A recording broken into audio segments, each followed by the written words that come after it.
말씀 찾아가겠습니다.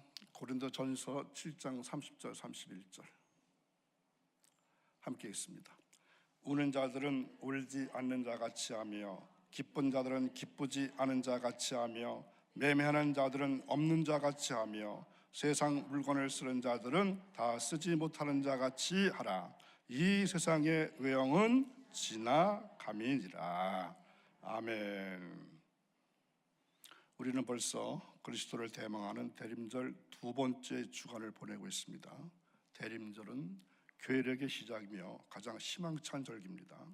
우리가 주님의 구원을 기다린다는 것은 희망에 찬 것입니다. 이 세상에는 슬픔과 눈물과 한숨의 비극이 있지만 구주를 믿는 우리들에게는 언제나 기쁨과 즐거움과 웃음이 있습니다. 오늘도 주님을 대망하시는 여러분들을 주님께서는 초청해 주십니다. 그 초청에 겸손하게 응답하시기 바랍니다. 이 코멘트가 어떻습니까? 지금 설교의 시작이 아니라 제가 그 전에 목회할 때 주일 예배 때 이런 식으로 예배에 오신 분들을 초청했습니다. 매주마다 이렇게 달라졌거든요. 그래서 이번 주간이 대림절 몇 주간이라고요?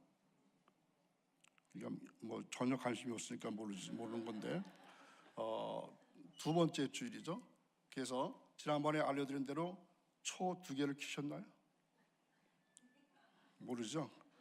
그럼 이제 이 보라색의 의미를 아시나요? 대림절 주간에 하는 거고 의미가 뭐다? 위엄이다. 위엄. 그 다음에 요게 끝나면 이제 크리스마스 절기가 들어오죠. 어떤 색깔로 변할까요? 빨강요? 예수님 탄생을 생각해 보세요. 순교를 상징하는 흰색입니다. 다음 주부터는 4주 동안 크리스마스 절기에 흰색을 사용할 것입니다. 감사하게도 내년부터는 제가 새벽기도 이틀을 인도하게 될 것 같습니다. 뭐 별로 생각 안 나시죠? 그래서 저는 마음의 상처를 입은 자들을 위한 새벽 치유학교를 운영하려고 합니다. 이틀 동안 새벽 치유학교입니다.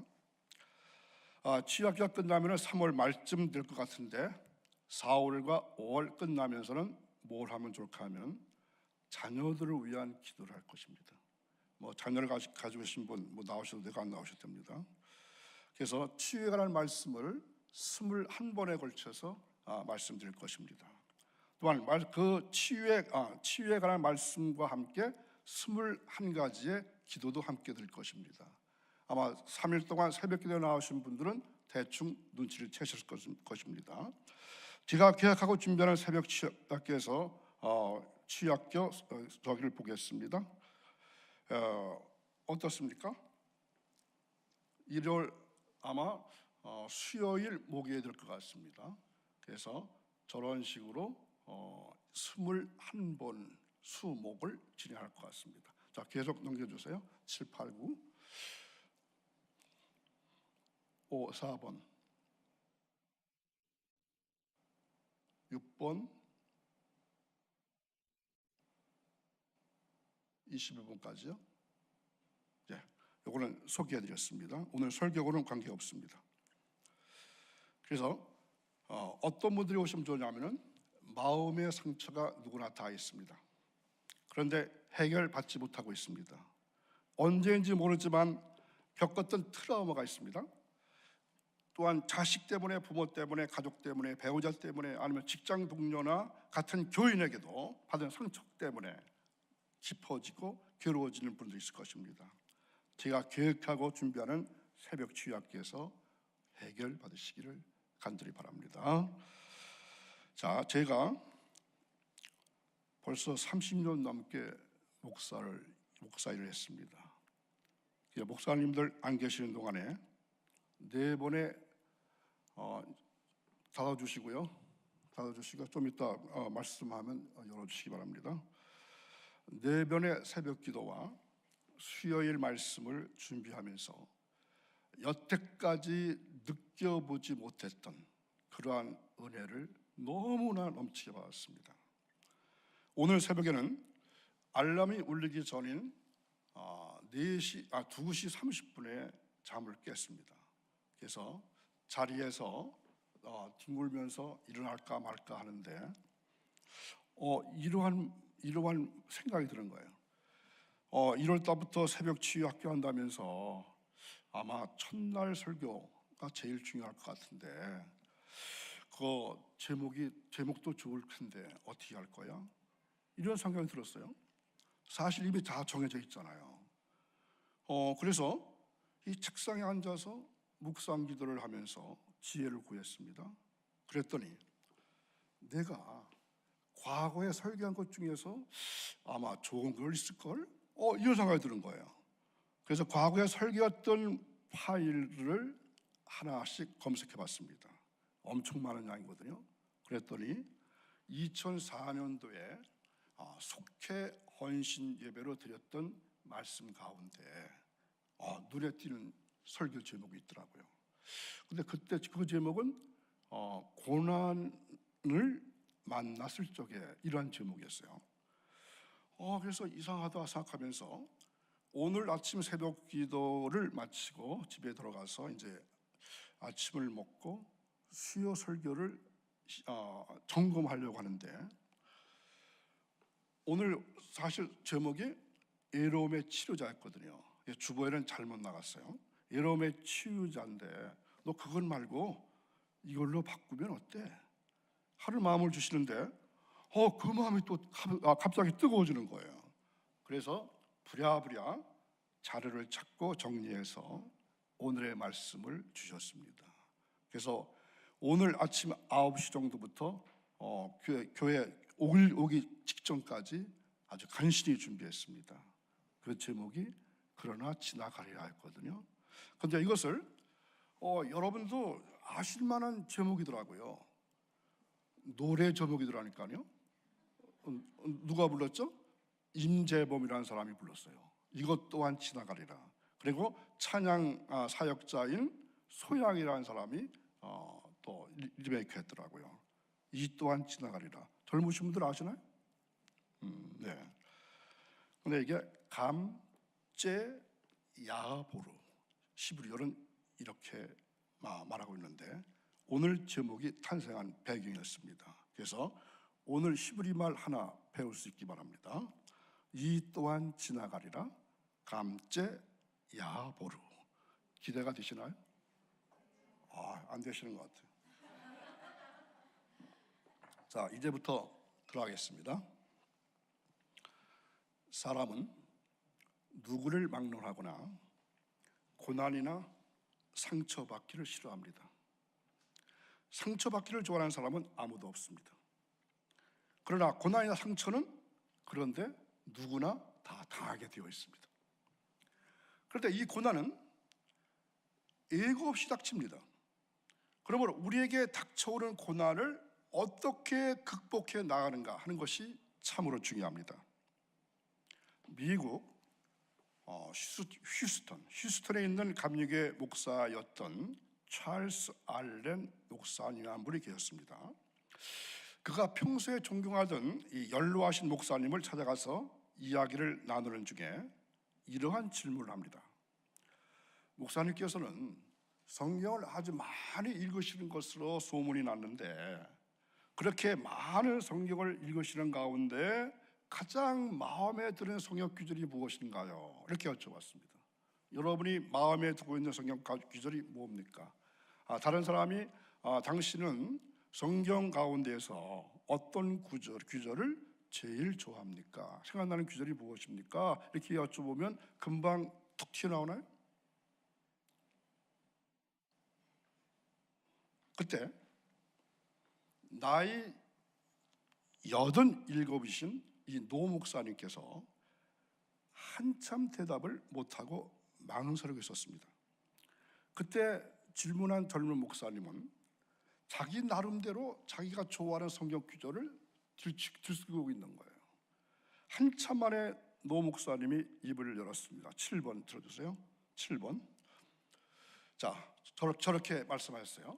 내 마음에 드는 성경 구절은 아마 성경책에 15번이나 20번쯤 나올 겁니다. 그것은 다 지나가니, 이런 말입니다. 이때 질문했던 찰스 알렌 목사님은 크게 실망했어요. 왜 실망했을까요? 이상하잖아요, 그죠? 여호와는 나의 목자시니 그런 것도 아니고 다 지나가니? 그래서 다시 물었어요. 아니 목사님, 성경의 그 많은 말씀 가운데서 겨우 다 지나가니 그 마음이 말씀에 드신다고요? 어이가 없어서 이렇게 질문합니다. 자, 8번부터 11번까지 계속 듭니다. 그때 노 목사님은 이제 전문입니다. 그 목사님이 말씀하신 전체예요. 내 생각에는 조금 빨리 하겠습니다. 이보다 더 도움이 되는 말씀이 없어요. 나는 이제 오래 살아서 다 지나가리라는 말씀의 의미와 그것이 얼마나 사실인 것을 잘 알고 있습니다. 인생의 모든 것은 지나갑니다. 인생의 기쁨도 지나갑니다. 인생의 슬픔도 지나갑니다. 모든 골치 아픈 것도 지나갑니다. 전쟁도 지나갑니다. 모두가 다 지나갑니다. 세상에 아이가 태어나지만 그 아이도 자라서 언젠가는 어른이 되고 그리고 늙어지고 나중에는 세상을 떠나고 맙니다. 사람에겐 직업이 있고 하는 일이 있지만 그것도 다 지나갑니다. 내 몸 이상으로 사랑하는 사람과 결혼하고 또 같이 살지만 그것도 다 지나갑니다. 이 세상도 지나갑니다. 청춘도 지나갑니다. 권세도 지나갑니다. 정욕도 지나갑니다. 모두가 지나갑니다. 나는 내 평생에 걱정스러웠던 일들, 너무나 가슴 아파 도저히 헤어나지 못할 것 같은 일들이 있었는 것을 지금 더듬어 생각해 봅니다. 지금 뒤돌아서 보면 그것도 다 지나갔음을 깨닫게 됩니다. 내가 생각할 때 이것은 가장 중요한 일이라고 생각했던 것이 있습니다. 그런데 그것도 지금 생각해 보니 모두가 다 지나갔습니다. 자, 이 말씀을 들었던 질문한 젊은 목사님은 어땠을까요? 아까 처음에는 어이가 없었는데 이제는 너무나 많은 것을 깨닫게 된 겁니다. 그래서 이 젊은 목사님이 나중에 그가 책을 썼을 때 이 내용을 기록해 놓았습니다. 그렇습니다. 세상의 모든 일들은 다 지나갑니다. 괴로운 일도 지나가고 기쁘고 즐겁던 일도 다 지나갑니다. 오늘 우리가 지고 가는 짐이 무겁고 골치 아프고 머리 아프다 할지라도 내일의 희망이 전혀 없어 보인다 할지라도 내가 가질 것이 아무것도 없다 할지라도 이 말씀을 기억해 보시기 바랍니다. 자, 시편 90편 10절 말씀입니다. 여러분들 우리 교회에서 쓰는 성경책은 어떤 성경입니까? 개역 개정. 그 개역 개정이라는 말을 왜 썼을까요? 개역이라는 말을 왜 붙였을까요? 이 개정 성경은 개정 안글 성경은 1952년도쯤에 번역돼 가지고 이제 한참 썼던 건데 이제 2000년대에 들어와서 이 개역 성경을 가지고 현대 사람들이 읽기 쉽도록 번역해 놓은 것이 이제 개역자 붙어서 개역 개정입니다. 그런데 오늘은 제가 개역 개정 성경을 안 쓰고 새 번역 성경을 지금부터 보여드릴 것입니다. 그 이유는 한 성경만 봐서는 이해가 안 될 구절이 있거든요. 그래서 저는 NIV나 KJV나 하는 그런 영어 성경도 좀 보지만 이 새 번역 성경을 대주해서 많이 봅니다. 자, 함께 읽습니다. 12번. 우리의 연수가 70이요 강건하면 80이라도 그 연수의 자랑은 수고와 슬픔뿐이요 빠르게 지나가니 마치 날아가는 것 같습니다. 오늘도 귀한 성전에 올려주셔서 생명을 거시고 말씀 들으신 여러분, 그러므로 이 세상에 영원토록 머무는 것은 없습니다. 13번. 자, 오늘 제목 중에 이 또한 지나가리라 이렇게 말했죠. 히브리 말로는 감제야보르. 그래서 앞으로는 저는 이 또한 지나가리라 하면은 여러분들은 어떻게 해야 돼요? 감제야보르. 한번 해볼까요? 이 또한 지나가리라.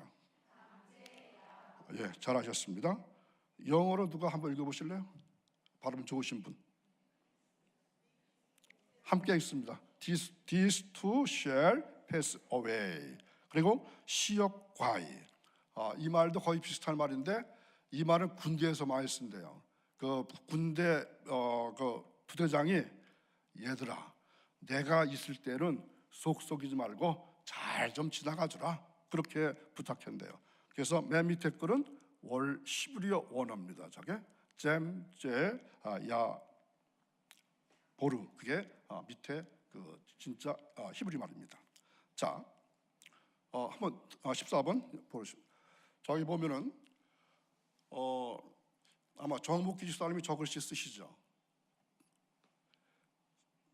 엄청 이쁜 글씨로 저렇게 써놓은 게 많더라고요. 심지어는 그 뭐죠?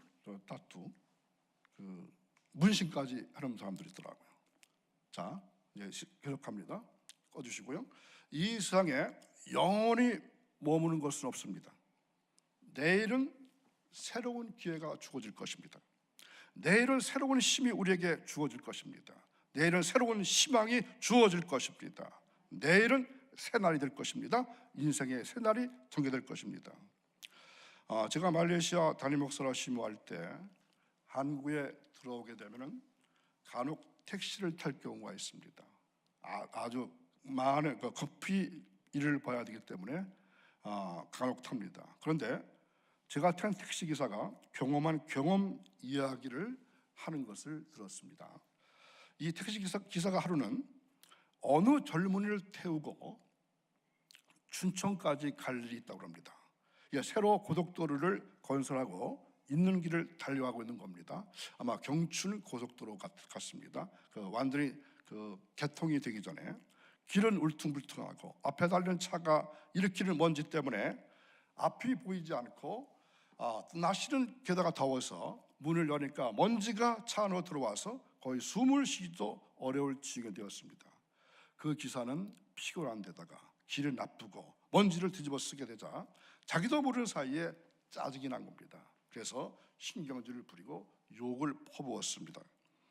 그때 차에 타고 있던 젊은이가 아저씨, 이것을 가지고 왜 화를 내세요? 왜 열을 내세요?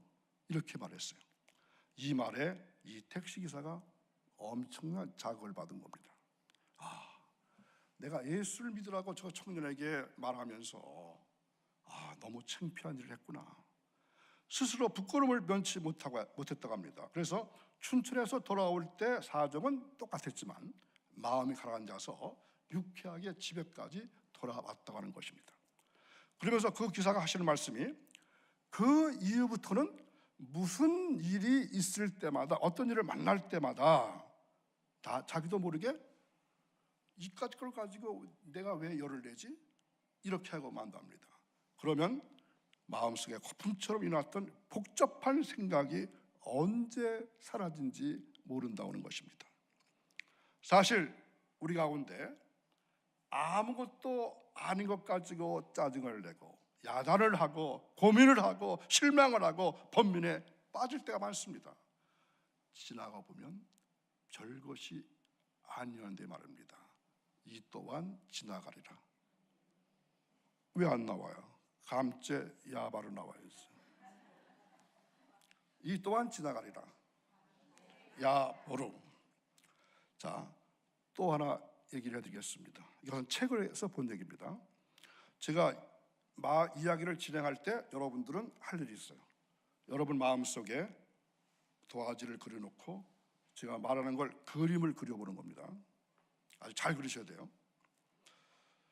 오래전에 기차를 타고 처음으로 여행을 해본 어느 여인의 이야기입니다. 이 여자는 처음으로 기차를 tas습니다.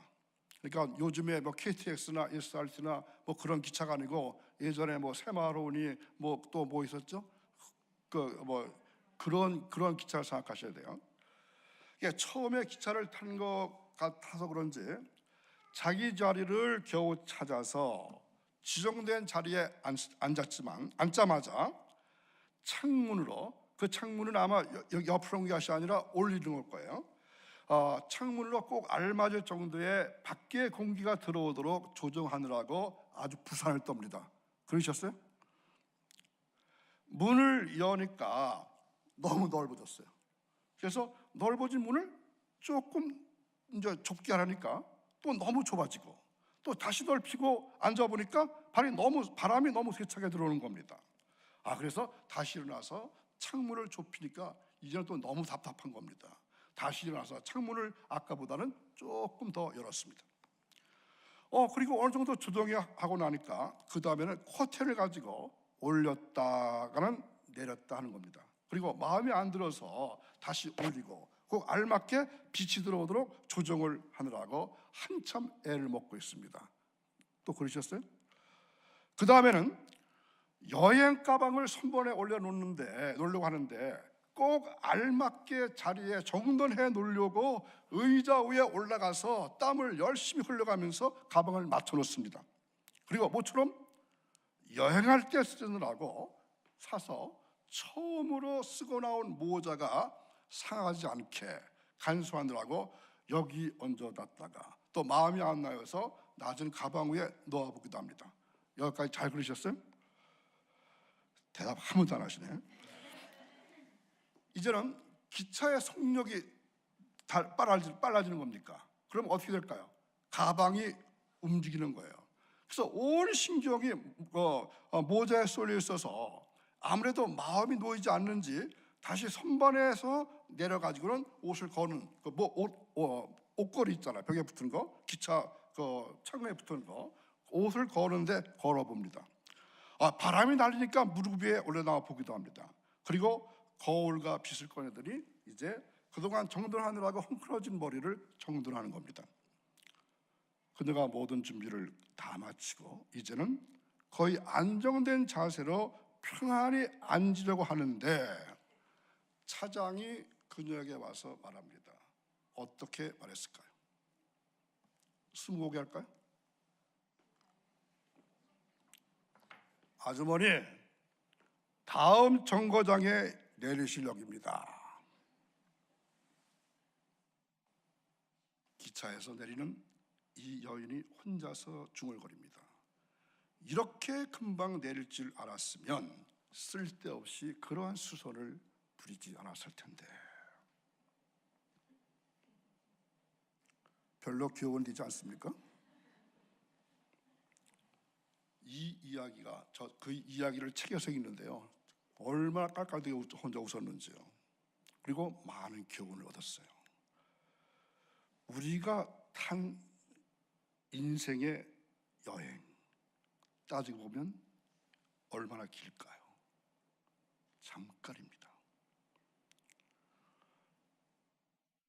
모세는 이렇게 기도합니다. 15번 시편 90편 10절입니다.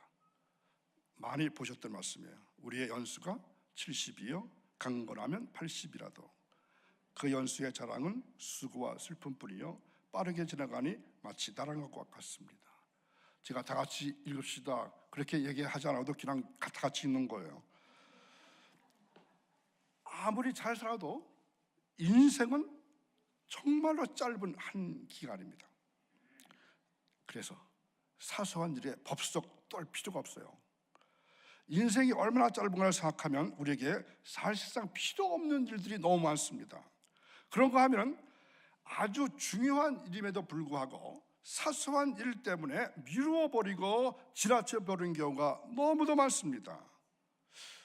제 나이가 얼마쯤 될 것 같습니까? 많이 살지 않았어요. 이제 70고개를 막 넘으려고 합니다. 조금 나왔어요. 조금 나왔으면 이거를 넘게 되는데, 그런데 전에 느끼지 못했던 것들이 더 심각하게 생각되는 것이 많이 있습니다. 전에는 남은 세월이 많은 줄 알고 이것도 해보고 저것도 해보고 그런 때가 있었던 것이 사실입니다. 그런데 요 사이 와서는 저 자신이 많은 변화를 가져봅니다. 이제부터 나에게 남은 세월이 얼마나 될까? 인생의 5절이 아니라 5를 맞이했는데 남은 세월을 어떻게 살까? 그러므로 제가 꼭 해야 할 일이 무엇인가 하는데 많은 생각을 하게 됩니다. 공연한 시간 보내고 싶지 않습니다. 내가 있어도 되고 없어도 상관없는 일에 구태여 끼어들고 싶지 않습니다. 그런데 제가 마지막으로 공부하고 싶은 것이 있습니다. 70살에 무슨 공부를 더 하시려고요? 그러실 거죠. 이 말하면은 제 아내는 또 이렇게 말할 겁니다. 지금까지 투자한 학비, 여태까지 쌓은 그 좋은 스펙 언제 다 쓰고 투자하는 거 언제 갚을 건데요? 하나도 갚지 못해도 어쩔 수 없습니다. 마지막으로 하고 싶은 것은 장래 지도사, 국가 자격증을 따고 싶습니다. 왜 그런지 아십니까? 제가 17년 동안 해외에서 보내다가 들어와서 느낀 것이 많이 있는데 그 중에 두 가지가 제 자신을 너무 놀라게 만들었습니다. 하나는 결혼식이었습니다. 결혼식을 그렇게 하는 거 저 처음 봤거든요. 뭐 주례도 없고 둘이 들어가서 뭐 축가 부르고 뭐 어쩌고 그러더니 뭐 끝났다고 그러더라고요. 제가 알고 있었던 결혼식은 목사님이 주례하고, 그렇죠? 주례하고 교회에서 목사님이 주례하는 혼인 예배 또는 혼인 예식을 봤었거든요. 그런데 야, 저런 결혼식도 있었어? 두 번째로 바로 문제의 이 장례식입니다. 우선 장례식장이 너무 거창해졌어요. 화려해졌어요.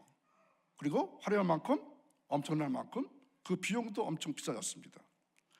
장엄하고도 엄숙한 장례는 없고 그저 의례적인, 어떻게 보면은 빨리 해치우려고 하는 그러한 모습이었습니다. 마지막 장례 예배를 드리는데 시신도 안 모셔놓고 예배를 드립니다. 무슨 말인지 이해 가시나요? 영정 사진이 있는 데서 예배 드리잖아요. 시신은 어디 있는 거예요? 관에 모셔가지고 저 영안실에 있는 거 아니에요. 사실상 그거는 장례 예배가 아니라 추모 예배예요.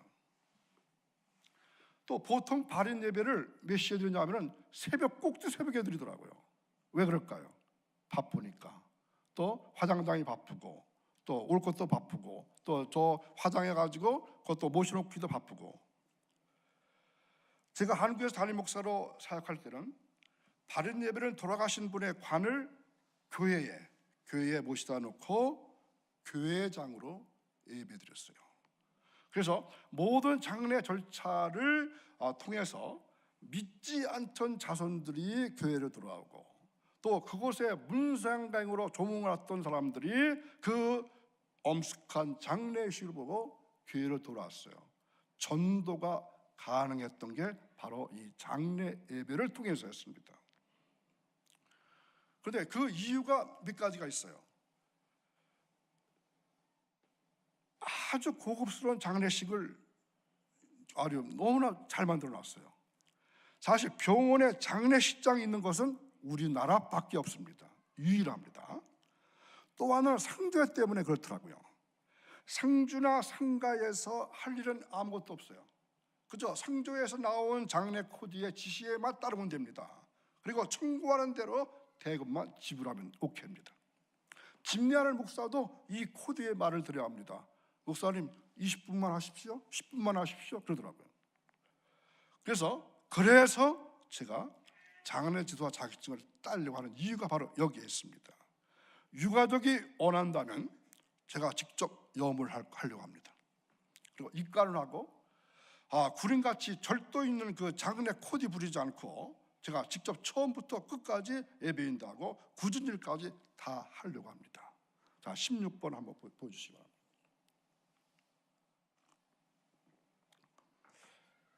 이분은 한 10년 파킨슨병을 앓다가 거기다가 이 고관절이 다쳐가지고 고관절 수술을 하고 한 1년도 사시다가 돌아가신 분입니다.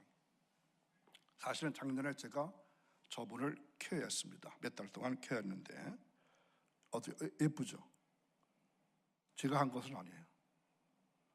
근데 이제 제가 저분이 돌아가셨다는 그 소식을 들었는데 저한테 부고를 했더라고요. 그래서 한 10시쯤 가보지. 그래서 갔더니 마침 입간식을 준비하고 있더라고요. 그런데 기도할 목사도 없어. 그래서 입관 예배를 제가 모셨습니다. 그래서 저 솜씨가 참 좋더라고요, 사실은. 그래 저기 와서 이 유가족들이 보는 데서 이제 마지막으로 입관을 하는 거잖아요. 근데 저분의 면도도 해드리고 로션도 발라드리고 그게 이제 마지막 절차더라고요. 저 꽃도 이렇게 하고 십자가 모양으로 만들었잖아요. 그런데 문제는 저걸 하기 전에 그 코디가 어떻게 했을까? 그게 갑자기 궁금하더라고요. 그죠? 이거 다 보이는 거잖아. 근데 그 전의 과정은 보이질 않잖아요. 전의 과정이 사실은 더 중요합니다. 그래서 제가 목사 장례 지도사가 되고 싶은 겁니다. 예쁘죠? 제가 하면은 저것보다 훨씬 더 예쁘게 해드릴 수 있습니다. 그런데 아직은 멀었어요. 시작도 안 했으니까. 근데 빠르면 금년 후반기부터는 시도할 수 있을 것입니다. 그래서 제가 할 수 있을 때까지 돌아가시는 분이 없기를 바랍니다. 그런데 학비도 비싸요. 또 수업 시간도 실습을 포함해서 300시간을 해야 됩니다. 공부해야 됩니다. 많죠? 큰일 났어요. 이 나이에 하루에 8시간씩 가서 공부하려면은 저 어떻게 하는지 모르겠습니다. 어찌 보면 사서 고생하려고 하죠. 염하고 입관하는 과정이 그렇게 쉬운 일이 아닙니다. 그런데 이것을 하니까 미련스럽죠. 원래 제가 많이 미련합니다. 미국에서 어찌 얼마큼 미련한지 보십시오. 10년 살면서 미국 수도인 워싱턴도 가보지 못하고 왔어요. 그저 캘리포니아만 왔다 갔다 하다가 간 곳이라고는 매일같이 도너스 가게 2곳 하고 짜장면 먹고 싶으면 LA에 갑니다. 우리 동네는 짜장면 가게 없었거든요. 그래서 올라갔다 오는 것이 고작이에요. 그리고 한인교회나 이 한인교인들이 선교에서 필요한 물품들을 가져가라고 연락이 옵니다. 우리 집에 뭐 옷을 많았습니다. 뭐 냉장고가 더 있습니다. 그러면 쫓아가서 그거 가져오는 일, 참 구질구질한 일만 했죠. 그게 미국에서 한 일이에요. 말레이시아에서 7년 동안 목회하면서 볼 것도 많고 또 갈 곳도 많은데 이웃 나라인 싱가포르 하나 갔다고 말았어요. 지금도 특별히 볼 일 없는 한 문정동에서 교회까지 왔다 갔다 할 뿐입니다. 이렇게 미련한 제가 장례지도사 하면 잘할 것 같죠. 담임 목사님과도 의논이 되어서 이제 내년 2월부터는 월요일과 화요일 8시간씩 공부하게 됩니다. 이 세상에서 제일 행복한 생명나무 교인 여러분, 우리의 인생 여행길이 얼마나 짧은 걸 생각하면 중요하지 않은 일 때문에 걱정할 것 없습니다. 바쁜 일도 많은데 내가 옳다 다투고 할 필요도 없습니다. 우물쭈물하며 지내다가 인생의 기차에서 내게 될 시간이 다가오기 때문입니다. 구약 욥기에 이런 구절이 있습니다. 17번 욥기 5장 7절입니다. 인간이 고난을 타고 태어나는 것은 불티가 위로 나는 것과 같은 이치다. 아멘. 모든 사람은 누구나 형편과 사정은 조금씩 다르지만 어떤 모양이든지 시련을 겪을 수 있습니다. 그러나 인생에 늘 고난의 위기와 상처나 역경만 있는 것이 아닙니다. 오히려 인생의 대부분은 비교적 조용한 편입니다. 불행한 고난, 위기와 역경보다는 기쁨과 행복이 더 많습니다. 그러나 위기와 역경 그리고 고난은 우리 기억에 오랫동안 남아있기 때문에 우리 인생의 많은 부분을 차지하는 것처럼 여길 뿐인 것입니다. 시련은 여러 가지 형태로 닥쳐옵니다. 그것이 어려운 병일 수도 있습니다. 불행해질 결혼 생활일 수도 있습니다. 직장을 잃은 일이 될 수도 있습니다. 사랑하는 이의 죽음일 수도 있습니다. 뜻하지 않은 교통사고일 수 있습니다. 금전적인 손실을 수도 있습니다. 친구의 배신일 수 있습니다. 심한 비난일 수도 있습니다. 부당한 판단으로 닥쳐올 수도 있습니다. 그것이 순전한 인생의 권태일 수도 있습니다. 실은 여러 가지 형태로 여러 가지 방법으로 오는데 결국은 모든 사람에게 다 올 수 있다는 것입니다. 그러므로 이 어려움이 닥칠 때 어떻게 해야 할까? 내가 상처를 받게 되었는데 이거 어떻게 대처하지? 이것은 매우 중요한 문제입니다. 이 또한 지나가리라. 이제부터 거의 잊어버리셨죠? 감죄야보로. 제가 이 세상에서 가장 사랑합니다, 여러분을. 우리에게 닥치는 고난은 사실이 축복이 될 수가 있습니다. 자, 또 그림 하나 그리겠습니다. 이런 이야기가 있습니다.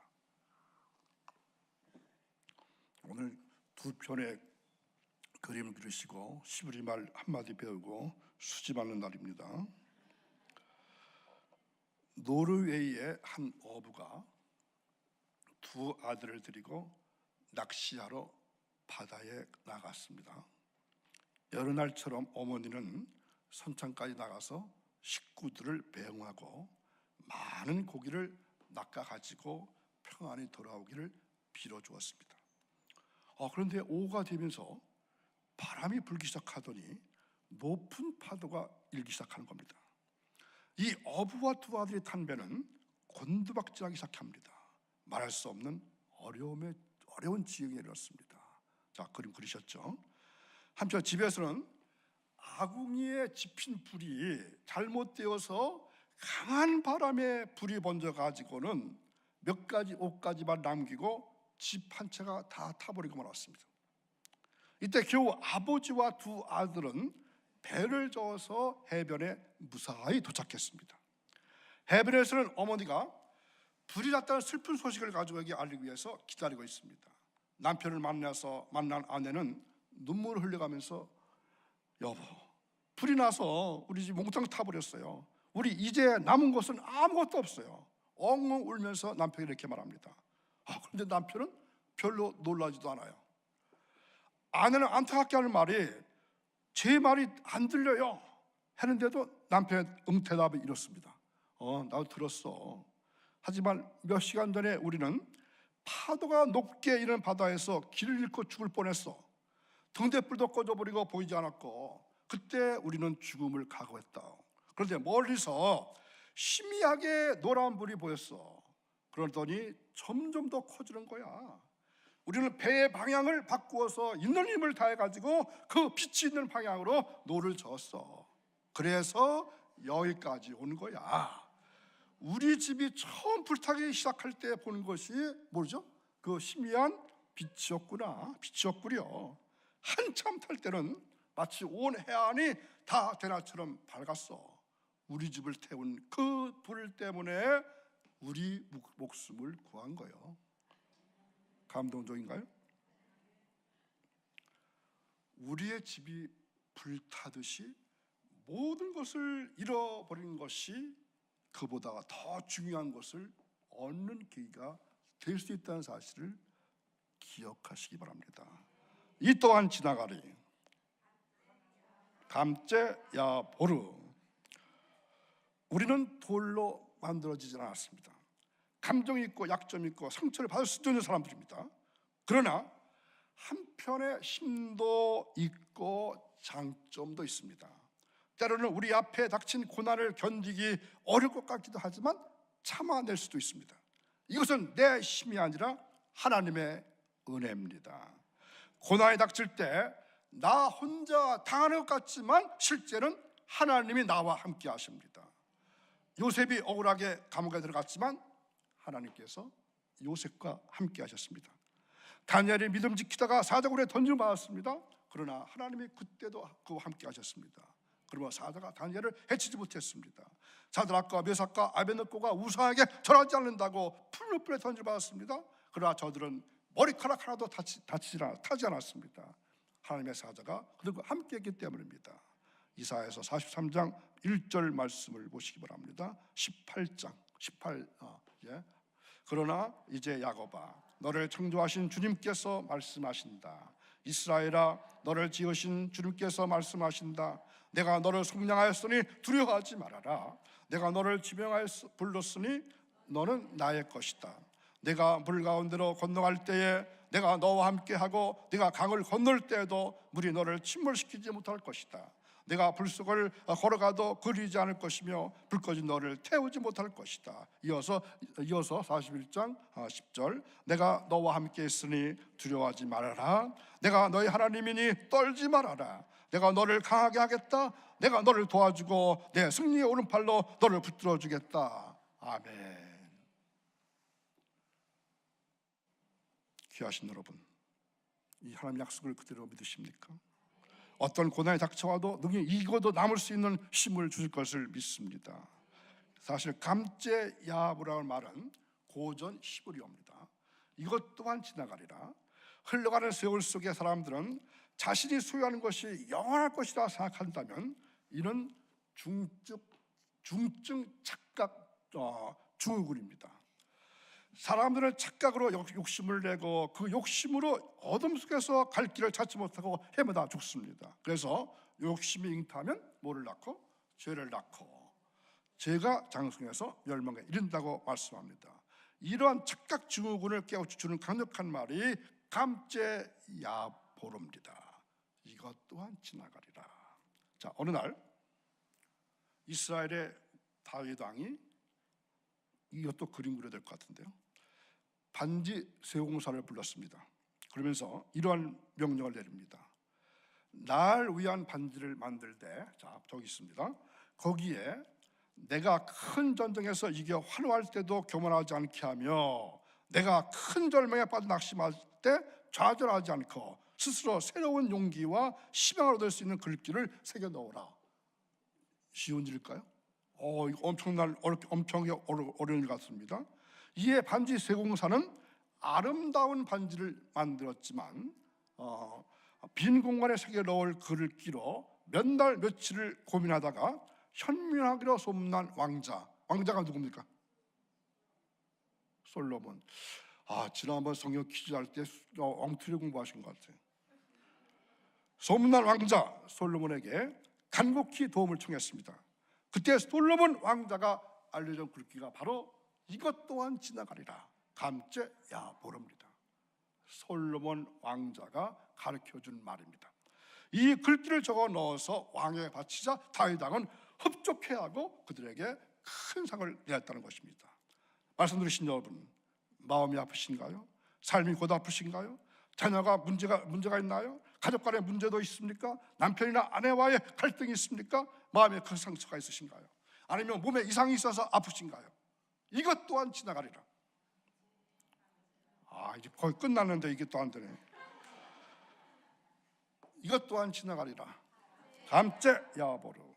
자, 이제 동영상 하나 보고 말씀 마치겠습니다. 동영상 들어주십시오.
자, 이제 찬송가 539장 찬송하신 다음에 제가 기도하는 시간 갖겠습니다. 539장.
여기 계신 여러분 모두는 현재 예수 믿고 구원받은 백성이 되었지만 우리 조상들 중에는 또는 다른 친척들은 믿지 않는 조상들도 있을 수 있습니다. 그것을 다른 말로 말씀드리면 각 가정에 또는 가게에 이어져 내려오는 저주가 있을 수 있습니다. 믿지 않는 사람들이 자기가 뭔가 잘못될 때 어떻게 말합니까? 이것은 조상 탓이다 이렇게 말합니다. 바로 그런 게 이러한 의미입니다. 그러므로 가계에 내려오는 저주를 끊는 기도를 할 필요가 있습니다. 그런 후에 여러분 각자의 조상들 적어도 할아버지 때까지 살펴볼 수 있길 바랍니다. 과연 우리 가문은 언제부터 예수 믿었나? 그리고 내 자손들이 예수 믿는 구원받은 자녀가 되었나? 그렇지 않다면 여태까지도 기도하셨겠지만 오늘부터는 특히 가계에 흘러내려오는 어떤 저주가 있을 필요가 저주가 있는가 있을 것입니다. 그러면 그 저주를 끊는 기도를 해야만 합니다.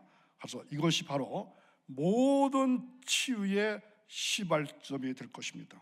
자, 지금 제가 가계 치유 기도, 가계 저주를 끊는 그러한 기도를 할 텐데 여러분 가문을 생각해 보면서 한번 기도할 수 있기 바랍니다.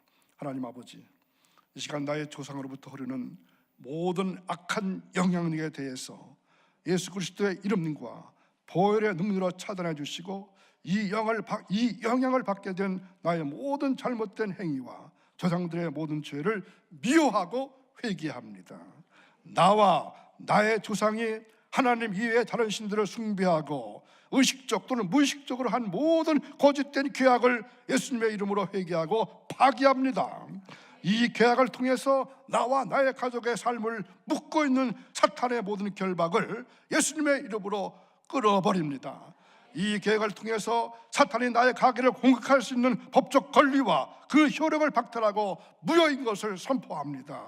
주여, 내가 태아 때부터 현재까지 내 삶에 미친 모든 저주를 주님의 보혈의 권세로 파괴시켜버립니다. 또한 동물과 물건과 이념과 사건과 연결된 모든 부정적 혼의 결속을 예수님의 이름으로 끊어버립니다. 예수님의 십자가를 모든 인간관계 속에 세우고 그 위에 주님의 피를 뿌리고 바르고 덮어버립니다. 이제 부모의 가계를 통해서 들어온 악하고 더러운 귀신들은 예수 그리스도의 이름과 보혈의 능력으로 추방하노니 나와 나의 가족에서 떠나갈지어다. 나와 나의 가족에게서 불신과 우상숭배, 폭력, 배척, 교만, 반항, 거역, 분노, 혈기, 다툼, 고집, 두려움, 불안, 거짓, 각종 중독, 호색, 음란, 이혼과 분리의 영들은 영원히 떠나고 접근하지 말지어다. 나와 나의 가족에게서 역사하는 가난과 채무의 영들과 실패와 절망, 좌절과 낙담을 주어 인생을 패배하게 하는 모든 악한 영들과 질병의 영들은 예수 그리스도의 이름 명하노니 물러갈지어다. 거룩하신 하나님 아버지, 이 시간 예수 그리스도의 권세와 능력으로 조상부터 나에게 미친 모든 저주가 완전히 끊어졌음을 선포합니다. 이제 예수님의 권세로서 나의 인생에 미친 모든 죄와 저주와 모든 악한 영들로부터 내가 완전히 자유케 되었고 해방되었음을 선포합니다. 이제 하나님께서 약속하신 아브라함의 후손인 유업으로 받는 그 복으로 나에게, 우리 가족에게 지금 바꿔줬음을 믿습니다. 마귀의 권세와 저주와 죄의 형벌로부터 나를 건져주신 하나님께 감사드리며 예수님의 이름으로 기도드립니다. 아멘.